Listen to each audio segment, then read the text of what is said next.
And I know for me, I was making to over $200,000. I was 33, making over 200, almost $250,000 a year. And that's when I filed bankruptcy. I had more month than money.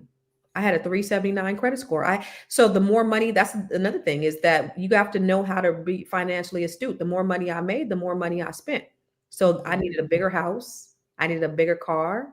I needed to go on vacations. I needed to do all these things. And then I had more money going out than I had coming in, and ended up filing bankruptcy and back to square one. I was still Mhm. making the money, Right. but thankfully I was able to restructure, restart, get refreshed, and then recalibrate myself so that I could start back. And then I had the lessons behind me. I had the lessons up under me that, listen, you can't spend everything that you make. Yes. You have to Yes. put some money aside, because when famine comes, and it will, when Yep. slow months come, and it will, you got to be able to pull out of that pot that you had, and don't Mhm. spend everything. But you just think, like a lot of people, especially people who didn't come from money or who don't have a lot of money, they think, oh, it's going to keep coming.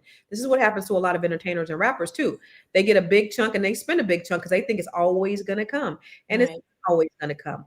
And that's what you have to realize as entrepreneurs. If once you guys get into this business, I pray that you're successful. I pray that you guys make a lot of money, but I also pray that you're financially astute and aware to know how to put the money away, to how to divvy it out, because you never know what could happen, and how to really invest Yes. to make your money work for you. How did you How did rebuild? I filed bankruptcy in 2009. 2010, I opened up Catalyst. So really, it was a restructure. I was still making the money.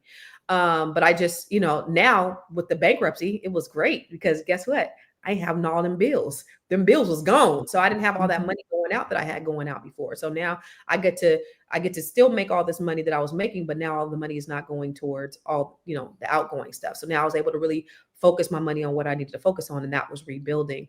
Then I opened up Catalyst the next year, and we did really great, and we went on to become, the largest Black owned real estate firm in California eventually.